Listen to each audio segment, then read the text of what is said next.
2 തെസ്സലോനിക്കർ 2-ാം അധ്യായം 7-ാം വാക്യം. അധർമ്മത്തിൻ്റെ മർമ്മം ഇപ്പോഴേ വ്യാപരിക്കുന്നുണ്ട്. പിന്നാമ്പുറത്തിൽ പ്രവർത്തിക്കുന്ന പാപത്തിൻ്റെ രഹസ്യശക്തിയാണ് അധർമ്മത്തിൻ്റെ മർമ്മം. ദൈവനിയമത്തെ അവഗണിക്കുന്ന പ്രവൃത്തിയാണ് അധർമ്മം. മനുഷ്യർക്ക് കാണാനാകാതെ മറഞ്ഞുകൊണ്ടുള്ള പ്രവർത്തനമാണ് മർമ്മം. അന്ത്യകാലത്ത് ആദ്യം വിശ്വാസത്യാഗം സംഭവിക്കുകയും പിന്നെ അധർമ്മമൂർത്തി വെളിപ്പെടുകയും ചെയ്യണം.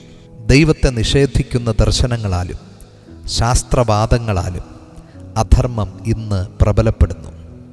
പ്രാർത്ഥന, വചനോപദേശം, കൂട്ടായ്മ ഇവയിൽ നിന്നൊക്കെ മനുഷ്യൻ അകന്നുപോകുന്നു. തെറ്റിനെ ശരിയായി ചിത്രീകരിക്കുന്ന കപട ആത്മീയതയുടെ വർധനവ് എല്ലാം അധർമ്മത്തിൻ്റെ മർമ്മം പ്രവർത്തിക്കുന്നു എന്നതിന് തെളിവാണ്. വിശ്വാസത്യാഗവും അധർമ്മത്തിൻ്റെ വ്യാപാരവും കർത്താവിൻ്റെ വരവിന് മുൻപേ നടക്കേണ്ടതായ ലക്ഷണങ്ങളാണ്. സത്യവചനത്തിൽ നിലനിന്നാൽ മാത്രമേ ആത്മീയ മേഖലയിൽ നിലനിൽപ്പുണ്ടാകുകയുള്ളൂ.